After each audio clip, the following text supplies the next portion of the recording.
What's going on, everybody? My name is Nick, And my name is Dave.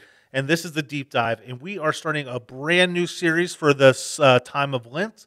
It's called The Walk, and it's by a guy named Adam Hamilton. That's right. I'm excited to get into this. Are you excited? It's going to be a great series. It's going to be a good one. So let's dive into it, shall we? Let's do it.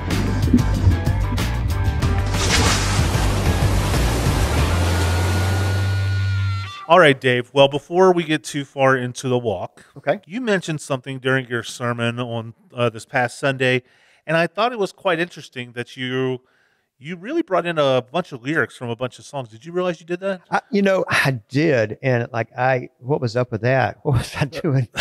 I think, I could quote songs or quote a movie or use a sports illustration, but not 4 or 5 in one. So I think I used 3 or 4 different song lyrics, and that was just maybe. And I noticed of that, yeah. Because I'm paying attention. You should be honored that I'm paying attention. But I noticed that you actually said that either the albums were terrible that you pulled the song from, or that the song itself was pretty terrible. That's so you that's actually used true. some stuff that you didn't like. Well, one of them was a good song. It was a bad album. Oh, okay. That was the Bob Dylan song. And then the country song I used was just terrible theology. But So I thought it might be fun to rehash maybe some all-time terrible songs in our opinion. Okay. As you're thinking Talking about rock songs or any kind of song, worship I'm not songs? going to put a parameter on the terribleness. Okay, give me an example of what you're talking about. Okay, I actually do have a good example. I've been a youth pastor, or I was a youth pastor for 14 years, and in all my time, I would scour the depths of YouTube trying to find either funny content, relatable content, or whatever. And I actually came across a song. Okay. I'm a big rap fan, and over the time, I'm worried about where this is going already. Yeah. Rap really has changed in the past 14 years for Christian rap specifically. But this one is not so great. Okay. And the title of this song, and I'm actually going to read you probably the first verse. Okay. And the title of the song is "Baby Got Book." I don't know. Do you like where this is going already? No, I don't. And just in case you don't know, those of you who are listening, it's a parody on "Baby Got Back." And so it's a parody. I think so. This wasn't a real song. I don't know the guy, but I know a lot of effort went into it. Okay. So Weird Al put a lot of effort into things, and he made a career out of it. So were they making fun of Christians or making fun of Baby Got Back, or what were they trying to do?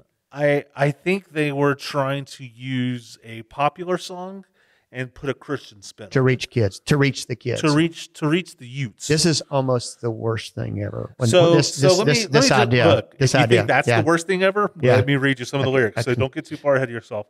So I'm going to try to read it. I'm not going to rap it because I probably wouldn't do it justice. But it says, "I like big Bibles, and I cannot lie. You Christian brothers can't deny that when a girl walks in with a KJV and a bookmark in Proverbs, you get stoked. I got her name engraved, so you know that girl is saved. It looks like one of those large ones with plenty of space in the margins. Oh, gosh. Oh, baby, I want to read with you because your Bible's got pictures. My minister tried to console me, but that book you got makes me so holy." Oh, Lord, no. Almost there. We're almost there. This is the part that I think really sells it for us Methodists. It says, "Oh, mama, Mia, so you say you want koinonia. Oh, Lord. No. Well, bless me. Stop. That's terrible. Bless me, and teach me about John Wesley." Come on. It's got a Methodist spin on it. They had to put John Wesley. They had to. Oh, Lord. I can neither confirm nor deny whether this was a Methodist youth pastor, but please. I'd like to think so. I'll claim him. You like to think so? I'll claim him. Oh, no. What would you say? You win. You got nothing. I nothing like that. I've got nothing like that. So we're going to claim this is the worst song. That is the worst. I've always, when I was a youth pastor, I remember there used to be this poster that the Group magazine put out. Is Group still around? Yeah, Group's still around. And it had because the thing was to try to get kids off rock music or something. Yeah. And so it would say the kids like this band, then this Christian band sounds like that. And that, to me, that's just like, we're to do like new art and new create. The greatest art in the world used to be created by the church. Right. And just trying to have a knockoff and a poor imitation of taking the template of Baby Got Back and oh my gosh. Hey, that was just good rhyme I'm going to have to like go take a shower or something after that. I just feel nasty. And well, the people aren't here for this too much longer. So why don't we jump into the content? Please, we need to. Yes. To get into, Dave, you talked this week about worship and you talked about prayer as this first trail marker for our Lenten journey. Right. Yeah. Do you want to kind of give us a breakdown of the sermon? Yeah. Let's get folks caught up a little bit. We are doing during the Lenten season this study, a church-wide study. Really, I'm preaching on it. We have our small groups, our Sunday school classes are doing a small group study of this. It's called The Walk. It's by Adam Hamilton, who pastors a very, very large Methodist church out in Kansas. And you've been there before. I have too. Yeah. I actually went to one of their events called the Leadership Institutes. Right. Really well done. The people there were great, super helpful, and I learned a lot. So. Yeah, Adam is very generous with his with the resources that he has and what he's able to do there. And so anything that you ever do, he has lots of studies. They're always excellent. Yeah. They're also always very Wesleyan, very theologically grounded. I like doing them. So this one is called The Walk, and it's called 5 Essential Practices of the Christian Life. And so since I'm a hiker, I started talking about trail markers, because when we're going through life, or when we're on a trail, when we're hiking, sometimes you don't know exactly where to go, and you have to look for the trail marker to know, okay, the trail goes that way. And so I think these 5 essential practices are kind of, as we're making our way in our Christian life, in our Christian walk, ways that can guide us. And so there are 5. And so the first week, which we did this past Sunday, was on worship and prayer. And so that's where we started, and we got 4 more, and then Palm Sunday and Easter. And so it's going to be a great season. It's going to be a great series for sure. Yeah. So let's dive into, I guess let's just break it up and dive into both of these components a little bit. Yeah. I know you did a sermon on them and talked about them. Mm-hmm. Worship. Let's start with worship. What in your eyes, what's the most basic form of worship? And then maybe can you expand upon it a little bit to where maybe those of us who have done it for a while might grab something? Right. So worship, lots of things come to mind when you think about worship. You think about, singing or a preacher preaching, or, some people might think, oh, they're going to take up an offering, yep. That sort of things. But worship is really something that we do in thanksgiving to God.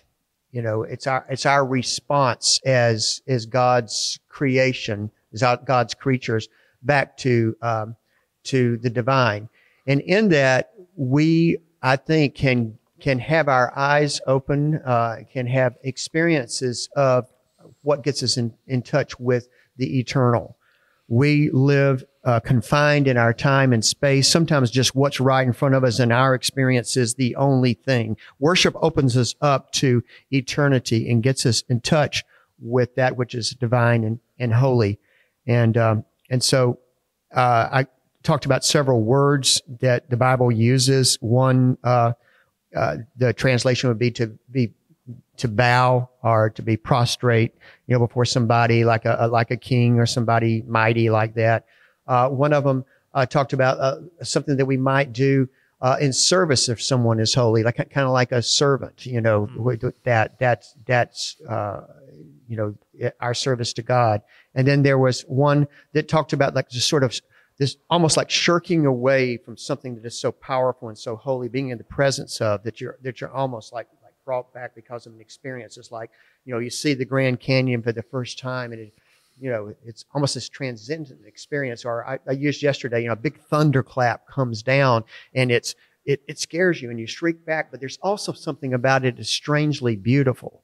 Does that make sense? It does. And so, there's different words, and maybe it's a little bit all over the place, because worship is really a lot of things, but it is one of the essential practices because of what it does for us and what we do for God in that. I believe we have this innate need to worship God. And we're worshiping something. And that was one of those song lyrics.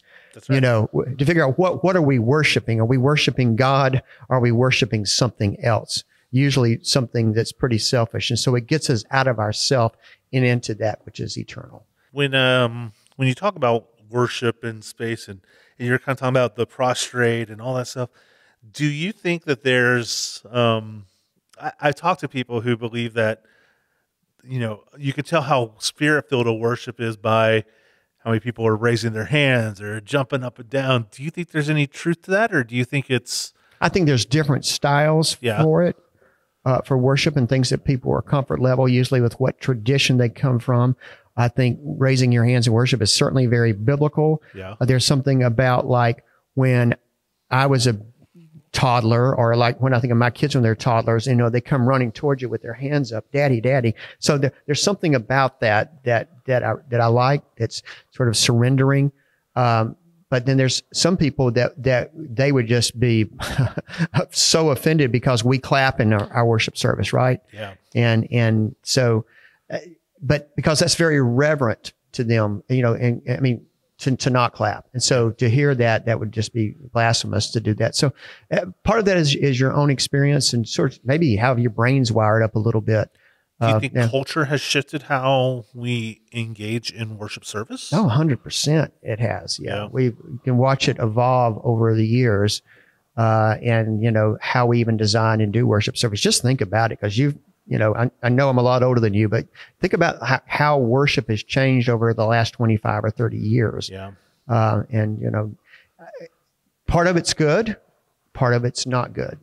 It's become a lot of entertainment, kind of style of worship, where I go to some services and it's, no one's singing, they're just listening to the band. Right. So I think we as worship leaders want to lead people in the experience, work very hard to get ourselves out of the way so that people can have an experience of God, and an authentic experience of God that will lead them on the walk. Right.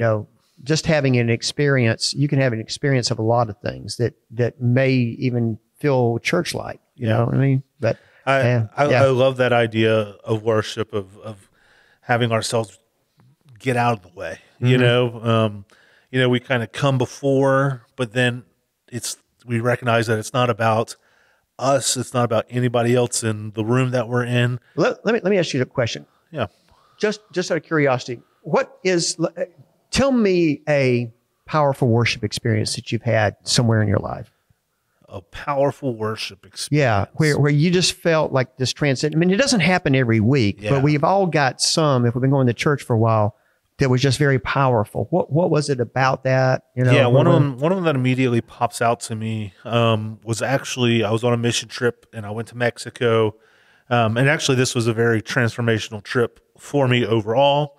It's where I got my calling into youth ministry, but a lot of that actually took place in a worship service, and it was it was a little weird because it kind of messed me up at first, this worship service. But as I kind of got out of it and reflected on it, I realized just how powerful it was, and how much I really, as you kind of said, encountered the divine. What was it that messed you up? Well, parts? And messed up in a good way? I don't know. Yeah, it was a good way. Yeah. Looking back at it, I think what messed me up is that all week I was doing mission work in this town, in this area. And I mean, we had the opportunity to go to some of their houses. And when I say houses, that's a very loose term, because I'd be looking at their ceilings and it's cardboard. I'd be looking at their rooms, and they're sleeping four in a room that's maybe the size of our set here, and breaking glass bottles to have some sort of security system to put on top of their walls. Like these are people who didn't have anything. Yeah. And they were really having to rely on God for just their basic needs, where I think that's something here in America we maybe don't have to worry about, most of us, or probably at least anybody who's listening to this podcast right now. But it messed me up because I was seeing that as worship started, I mean, the music was going, it was high energy, it was fun. And these people were just giving all they had to the Lord. I mean, every ounce. They were telling, like, I didn't understand the words as I don't know very much Spanish. I know poquito, which means a little. And, throughout the service, you're watching people praise, you're watching people dance and run up and down the aisles. Like they could just not be contained with how much joy. And that's what really kind of messed me up. Because like these people have nothing, but yet they're still so joyful. And here I am, I've got so much at home, and I don't stow this kind of joy where in the places I go. Sure. But in the middle of the service, there was a point where prayer was breaking out, and in the way they would do prayer, at least at this church, is they kind of would circle the outside, and they were holding hands, and it was just prayer. Everybody's praying out loud. It wasn't like one person was leading, or it wasn't like designated. It was just like music going, prayer, just prayer. And in the middle of this lady comes running up to me. Why? I didn't just, we didn't have any interaction really throughout the week. So I was kind of freaking out. I was like, what is she saying? God, because it was going so fast. Everything was happening so fast. And then she just takes her hand and goes, whoosh, right in the middle of my forehead, and just starts praying and praying. And I do not know what she herself was saying. But what I felt God telling me through that time is like that I needed to let go of the stuff that I came with, and I needed to answer this call that He had given me through the trip, and to just clear out. Wow, that's very powerful. Yeah. It was crazy, and that is something I've had that experience in other places, but it's kind of like the eclipse. It doesn't always happen, but when it does, it is special. Yeah. Wow, that's very powerful story. And of course, that doesn't happen every week. In fact, it maybe just happened a few times. I think sometimes a few times in our life, but they're great to have. Yeah. I won't tell them here maybe sometime, but I've had some experience too that I will never forget in worship services. And different kinds. I mean, from charismatic Pentecostal kind of services to very, very high church services. I felt God move in all of those places. And so, this word almost gets used too much, but, if it's authentic, I think if it's authentic, and I've worshiped in third world countries too, and there's an authenticity to those people, and their love of God and their need for God that I find in places like that. That's very, very powerful. That's what I find. I think the authenticity comes out of a need for God to show up. And I think that is something that we, in some ways we should be very blessed that we don't have that kind of, worry about basic elements of food, water, clothes, stuff like that. But at the same time, it's like we have so much to be thankful to God for, and we need to give Him. And so that's the thankfulness. And so as we looked and unpacked that Psalm Psalm 100, talking about, and so much of it is being thankful and being grateful and to God. And so I think that is a need that we have within us, to express that. And so, that's a big part of it, and to have that thankfulness for where we are. I was thinking about the word authentic a second. It's like we use authentic so much it almost doesn't sound authentic anymore. Yeah, it's true. But that word in its pure meaning is what we seek to do in worship, is to be authentic. And real upon ourselves. And so that leads us to, confession, of where not trying to pretend to be something that we are not. Right. To be able to lay that before God. So that God can get inside of us and work on us as we walk with Him. So I found a couple quotes to do with worship, and I thought I'd read them and maybe get your initial impression about it, if you liked it or you didn't.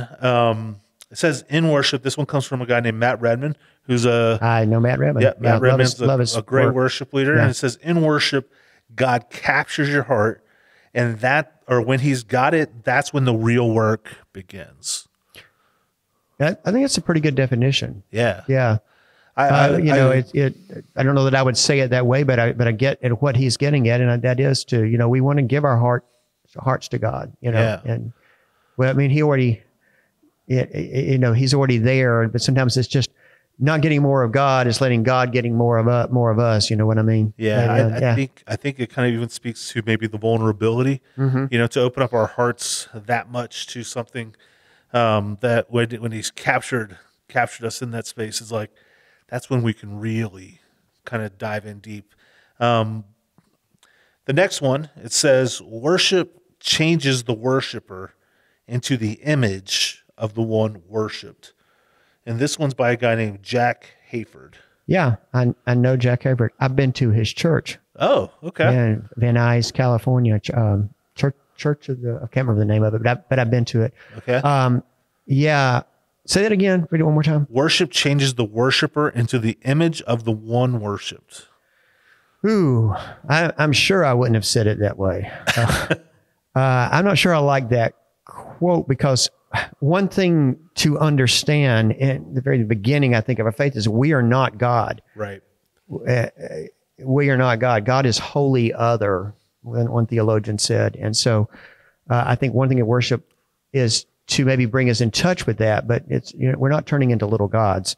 God's getting inside of us, but I get that part. I don't know that he totally meant that way. Yeah. That's not my favorite. Okay. Sorry about that. Did you like it? You're not hurting my opinion. Okay. All right. I like it somewhat, because, it says that we're all kind of created in the image of God. And we are. That's true. I think as we, if we were to look into a mirror, they keep saying, it's kind of out there that we're supposed to reflect God in some way. So I think this kind of helps us continue to reshape that image. You know what it is, Nick? I just thought about it. What it speaks of to me, though, is like this individualism. And I think as I've grown older, I've seen it more and more, that everybody is so individualistic in their Christian faith, and my God, and, this is what my Bible says and that stuff. And it's really the core of, I think, how God can work with us is done in community. It gets worked out there. And so when we just start thinking about, just me and Jesus, that's where I just gets on thin ice for me. And so I may be reacting to that. I'm sure Jack Hayford, he is. He's a great preacher. Has had a wonderful church for a while. He wrote I'm trying to think what song he wrote. Majesty, Worship His Majesty. He wrote that song. Oh, okay. It's Jack Hayford's song. I didn't know that. Yeah. I think when you talk about the individualism, I think you're right to a certain extent. But just for the sake of challenging you a little bit here, is that, worship and practice, it can't, it's not just the community that also defines your own worship. I can't put my relationship with God in your hands or in a band's hands or whatever. So there is still an individual component. Personal responsibility within that. Yes. Personal responsibility, but it doesn't just end with me. I affect everybody. So I'm giving back. I come to worship to give to this corporate experience. Well, I think the thing maybe to add to that is that worship isn't just in the sanctuary on a Sunday morning. Worship is us using our gifts and talents from what He gave to us to give to other people. Right. And there's certainly private worship is also important. Yeah. Very, very important. But I think it's only half of it. And there seems to be a tendency for people to say, well, I just worship Jesus my own way out in my tree somewhere. Sure. But, and so I want to, particularly as we're kind of getting in the endemic and coming back and worship. And we had a good crowd on both services on Sunday, and it just felt good to have that, that experience again. And, you know, and I use the word felt and feelings, and there's danger in there too, because we're not going to always feel something. Right. And I just think we have to be real careful with always having to depend on our feelings. Our feelings should be an important part of who we are, but, you know, we worship God with our whole heart and our whole soul and our whole mind and our whole being. And so all of that has to figure into it, I think. And if we're just relying on the emotional part and always having to be emotional of what I'm feeling, I went to church today and I didn't feel anything. Well, that's not how it works. You know, I really don't. I think that's kind of an immature response. But, you know, at some point in our life, you know, we are going to have the emotions are going to be there. So yeah.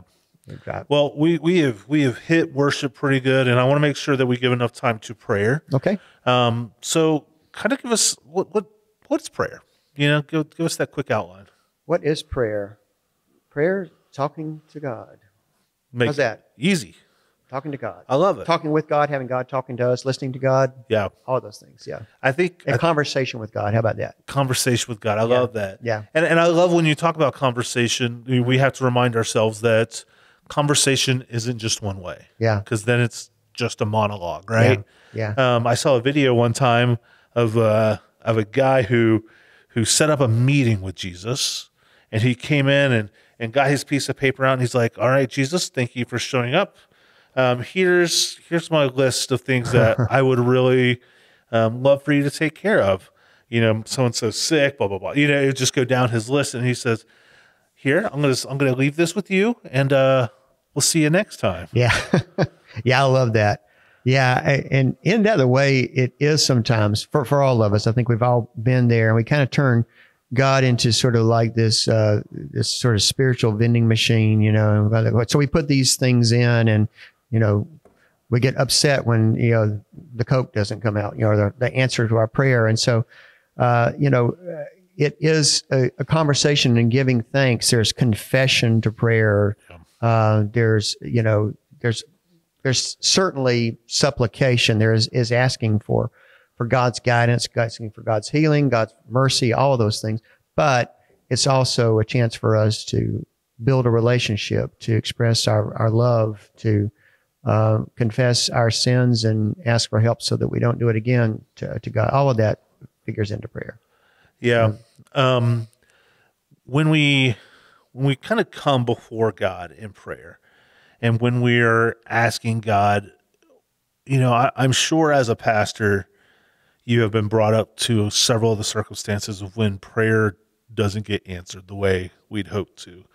How would you reply to that person? Yeah, that's a tough one, because it can be a crisis of faith for people. Yeah. I've had a couple in my own life where well-intended people might have led me to believe something that maybe I just missed. But to think if we prayed hard enough and long enough and in the right posture, that what was going to happen would happen. And, you know, in every case, I'm thinking of two of them in my life now. When I was younger, they involved someone who was sick and dying of cancer who died. And that's a tough one to see God's hand in that, because we've been led to believe something, and then we've seen it in Scripture. And so I think it's to listen and to walk with that person and to guide them into having this understanding that God who is with us even in the difficult times, not a God who is there to answer our every request. Yeah. And some of it's a mystery. You know, we worship this all-powerful, all-knowing, all-loving God. And, you know, the theological term is Theodicy. And that is this, you know, why does a good God allow bad things to happen to good people, even the people that we love the most? Theodicy. Yeah. That's a new word for me. Yeah. And so that, you know, and it's been debated since the very beginning. Sure. I mean, the book of Job is kind of about that, mm-hmm. you know, and so that's a tough one. It shouldn't stop us from praying, but you know, what I've discovered in my old age is, over the years, prayer is not so much about me changing God as God changing me, or me changing the world, is that God changing me to make a difference in the world, if that makes sense. And so, you know, I've more and more come to rely on some what I call more ancient practices. One of them I'm thinking of, it's called Lectio Divina. It's praying scripture, where, and it's unlike reading scripture the way that we would in a worship service, or the way that I would use it like in a Bible study or preparing for a sermon, where it would be a different kind of study. But it's to sit with a particular passage of scripture and to read through it, maybe a paragraph long, several times, and just praying scripture and allowing God to breathe into that, and to breathe, you know, into to answer and to move me through that. And it's a, you know, it's a beautiful practice and very meaningful to me. Reading other prayers, historic prayers, you know, praying the Lord's Prayer and concentrating on that. It doesn't always have to be like this spontaneous, made up on the spot prayer. You know, there's many printed, written prayers that are beautiful and lead us to a different kind of response than we might have gotten to on our own. And so, you know, I would encourage people to find new ways and different ways to pray and to encounter God in that, you know, but prayer is definitely an essential practice of our faith, for sure. And it's tied into worship. I think both of those things do that, to get us in touch with the divine. Yeah. Somehow or another in touch with the divine, and building a relationship with the divine, in thanking God through worship, in developing a relationship with God through prayer. What I've met so many people who are afraid to pray out loud because they feel like they don't have the right words or anything like that. What would you tell that person? Well, first of all, I would say that as leaders, we need to be sensitive to that. You know, fear of speaking in public is a true fear. It's like, I think it's like the number one. Yeah, it's like one or two for sure. I think it's ahead of fear of death. So if you were to go to a funeral, your own funeral, I mean, like, you would rather be in the casket than for some people to speak like that. And so to put somebody on the spot, or put them into a position of doing that. And lots of times I found it's because people have such a high reverence of God. They just want to get that right. And I do believe they have a prayer life, a personal prayer life. And so I am reticent now to put somebody on the spot. Now, if somebody wants to grow as a worship leader, if someone is like a staff person, you know, and you're kind of in a leadership position, I think whether you read the prayer or whatever, I think it's important to be able to pray in public. But just calling on every single person to do that, I think sometimes is a little mean, almost, because not everyone's great with speaking in public, and I get that. That's all right. Yeah. Yeah. Does that make sense? Is that what you want? It does. Okay. No, it's all fine. Right, okay. It's fine. Okay. You know, it's one of those things is I always tell people, you know, and I think there's definitely this side that you mentioned of like, if you're afraid to, that's one thing, but if you're just don't feel like you have the right words, is the words the heart matters more than the words. You know what I really love here at Hickory Flat is the prayers that we have every Sunday that are done by lay people. Yeah. Those people put some time in the prayer, and whether, you know, I came from a tradition where I did the prayer every week. And so, you know, like a lot of times, I mean, people get tired of hearing my voice, but just hearing the new and fresh ways that different people are expressing, you know, their relationship with God and gratitude to God. And it's been very powerful to me. Just heard some wonderful prayers. We should gather those prayers and put them in a book and put them out at the end of the year. Give them out to people at the end of the year or something, because they're great. Yeah. They're wonderful. Yeah. Very cool. Yeah. Well, we're kind of approaching that time of the podcast where we need to kind of get wrapping up so that people, like you said, they don't want to hear us talk all the time. That's right. But do you want to give us a quick preview of what we might look forward to this Sunday? Sure. Well, this Sunday is Grow or Study. Can't remember which one. Study, but it is talking about how we grow as a Christian faith through our study. Right. And mostly that's talking about how we study the Bible. And sometimes we may use other books, or we may use some theological resources that have, but, essentially looking at the book of our faith, which is the Bible, and how we study and grow in that. So that's this Sunday. And we have a lot of people that are in groups, whether there were existing Sunday school classes or some small groups being formed. You've got one that started here in a couple of days. Tell us about it. Yeah, I've got one on the Friday nights. We're getting together some of the younger families of the church, young adult types. Yeah. If you're interested, come on out. Yeah. You can shoot me an email or just show up. What time is that?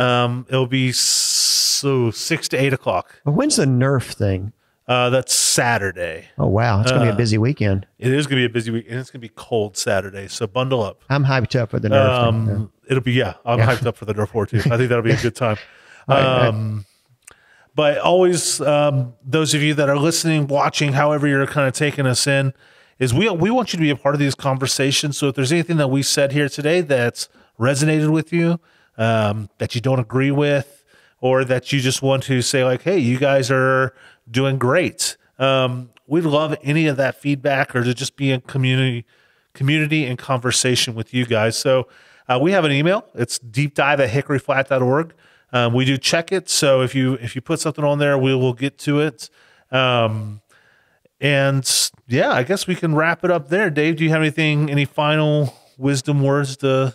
No, just hope everybody stay safe. I think we're going to have some weather events this week, so I hope you're safe wherever you are, and hope the good, bright, sunshiny days like we had last week return quickly. Yeah, for sure. Yeah.